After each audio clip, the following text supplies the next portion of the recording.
Welcome back at WNST, Towson, Baltimore, and Baltimore Positive. The shirt out front should tell you so. And usually I would be in a convention hall right now wearing long underwear where it's 85 outside and 52 inside.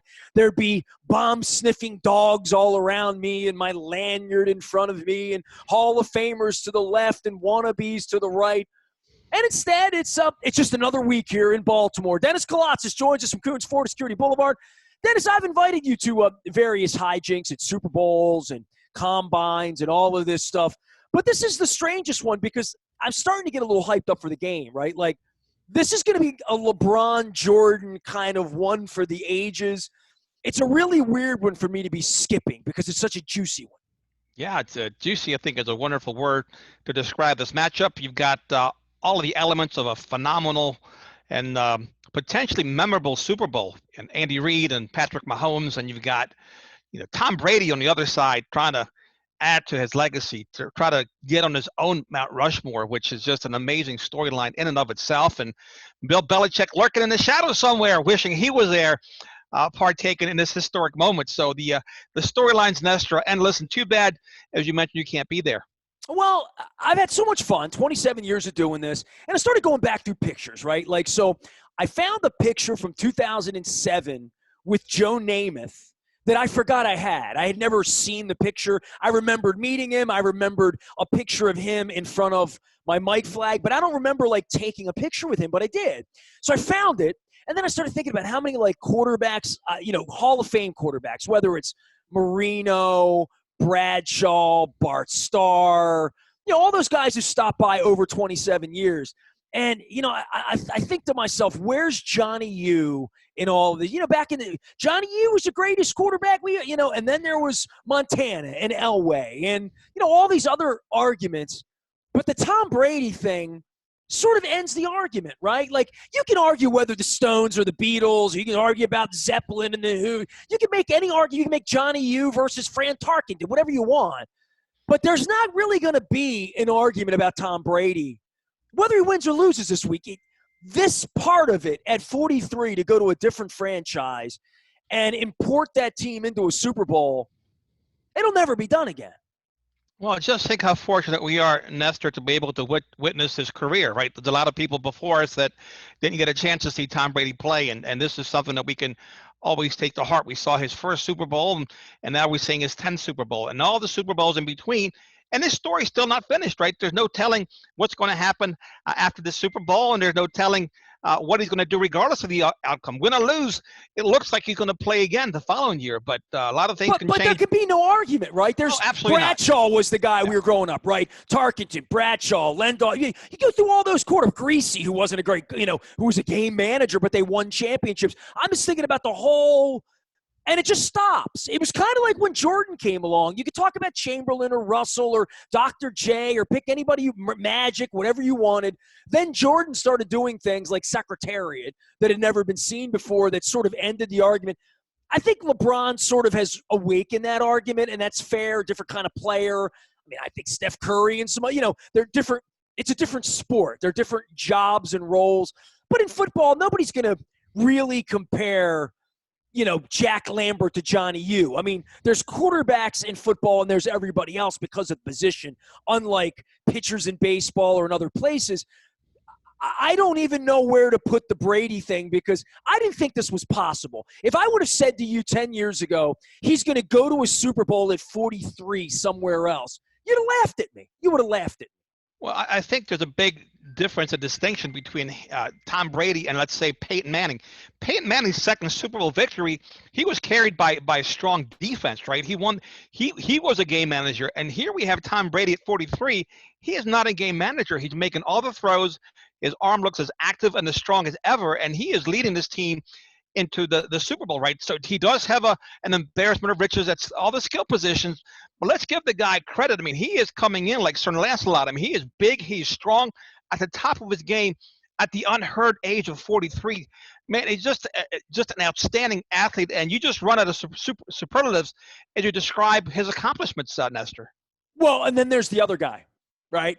The other guys only come into the league, carried a clipboard, went in, and done literally nothing but won. right? Literally, that's all this kid has ever done is win. And it doesn't matter if they're down 3 touchdowns at home. Doesn't matter if they're in the cold and the wind, wherever they are. Mahomes is what makes this a great fight. When it's Brady and Jared Goff, or when it's Brady and Matt Ryan, or even when it's Brady and Joe Flacco, and there were a couple of those, right? It's not the same as what we think this kid's going to be over the next 10, 12 years. And certainly from the Baltimore perspective of having to go through Kansas City or around Kansas City, it feels like the next 10 years are going to be about this kid, which makes this game literally one for the ages. Yeah, he's off to a phenomenal start. He's a phenomenal young man by all accounts, carries himself extremely well, very well liked, very well respected, not just by his teammates, but players around the league.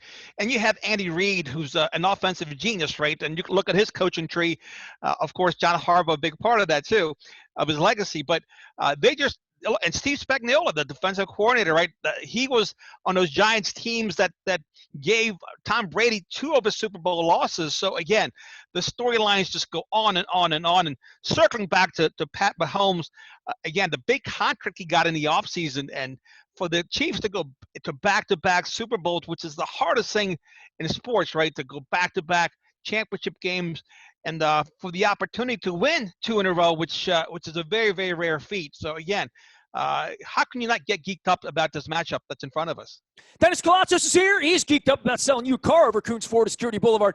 What happens when it snows over there like this? I mean, you know what I mean? Like at Coons Ford. Like, I'm sure people come knocking on the door saying 4-wheel drive. Today's my day, right? But just in general, we got President's Day. We got the winter blues. Give me a little update on the Ford Motor Company, but more specifically what you're doing over there, Coons. Yeah, for us, it's business almost as usual. Monday, we delivered 13 vehicles in the storm, and look, it's just what we do. People communicate with us and vice versa online all the time, and people nowadays have a lot more time on their hands too. They have more time to shop because they're laid off of work and whatnot. So there's a lot of time for them to get on the web, see the great deals, and set up their test drives. We do home delivery. Nothing stops us, Nestor. Nothing stops us, and that's our culture here at Coons Baltimore Ford. Man, doctors don't even do home delivery anymore. You're doing home delivery with the cars.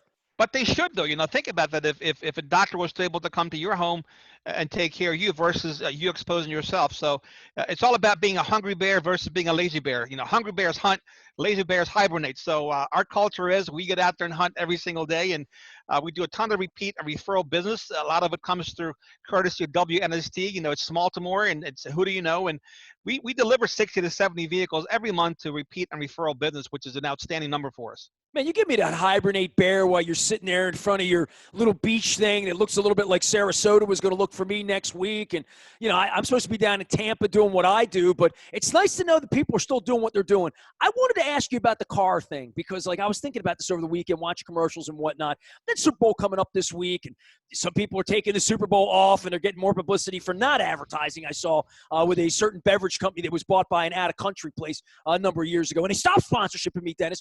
But I would just say this for the Ford Motor Company and for what you're doing. When are these cars going to start driving themselves? The technology is there right now. It's not perfect, but it's there. And if we keep things together as a globe, if we don't blow ourselves up, I can see the day where they're going to actually come off the ground and hover, right? Just like the Jetsons. We are becoming the Jetsons, and the technology is there. There's definitely a lot of driver-assisted technology. Where you just got to keep an eye on things, but we're very close to being able to jumping in our car and just saying, "Hey, take me to the ballpark," and boom, there you go. It'll just get you there, and it's safe technology. It's also driven by all the big transporters that go across the country, right? You don't have to worry about driver fatigue, things of that nature, but it's closer than you think.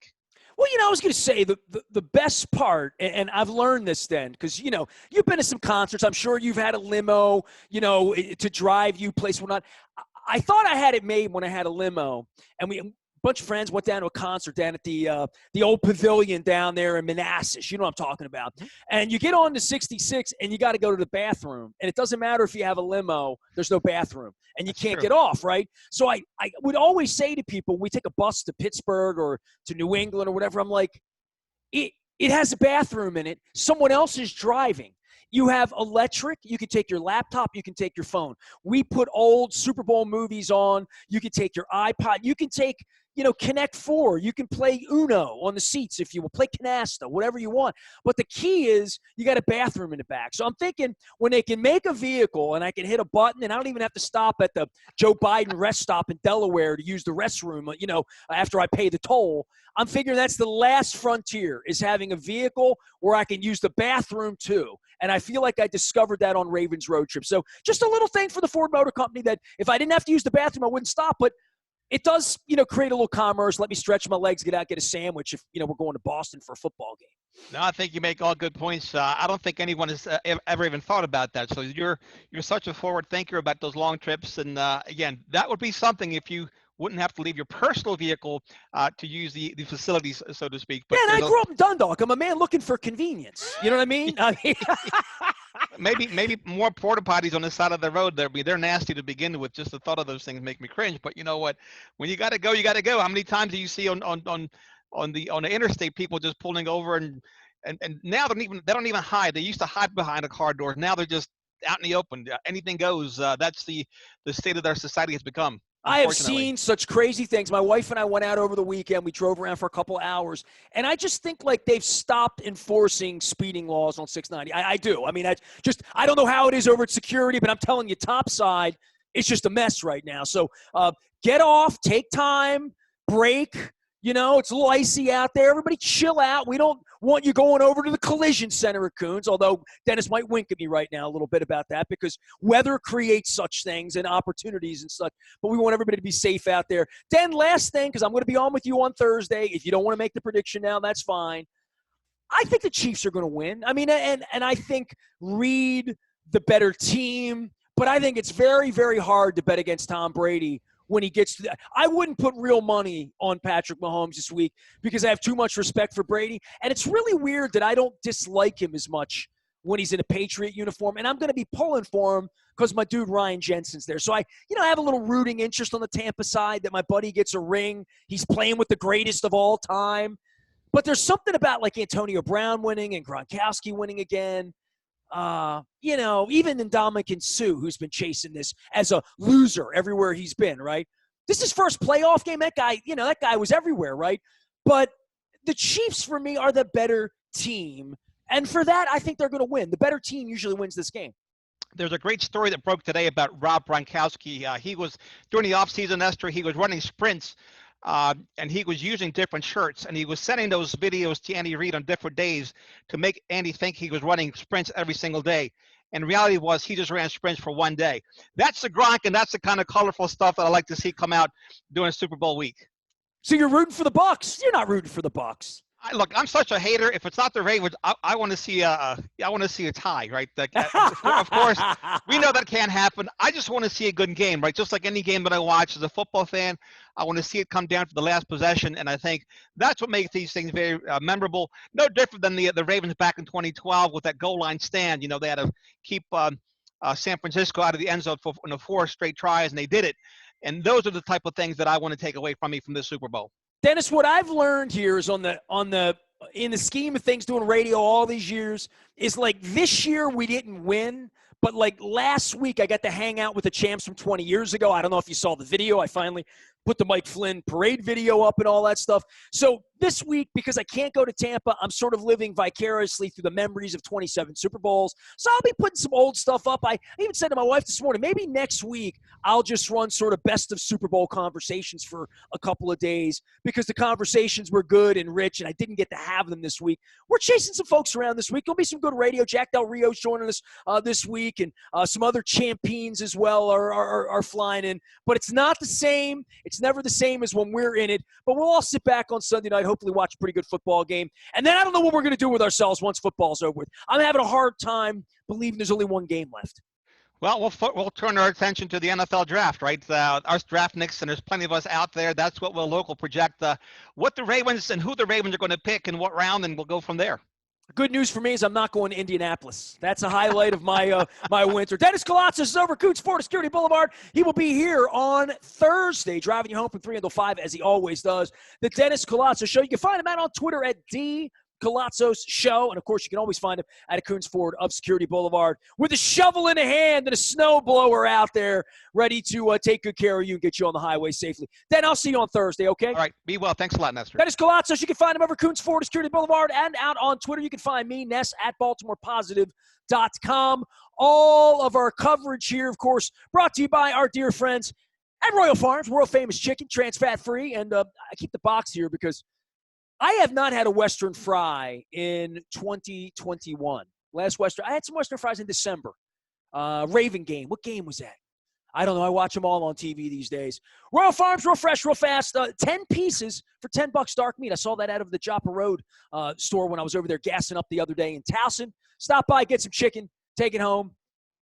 Enjoy it with the family. That's what I would do. I put it over a little salad, mix a little vinaigrette in. Delicious. Real fresh, real fast, Royal Farms. Also gassing up over there. Big appreciation to everybody there at the Kemp. Schillings, Ed Stronsky, all of our friends there for taking care of us and gassing you up in the snow. We are WNST.net, AM 1570, Towson, Baltimore. And we never stop talking Baltimore positive and a little bit of Super Bowl, too.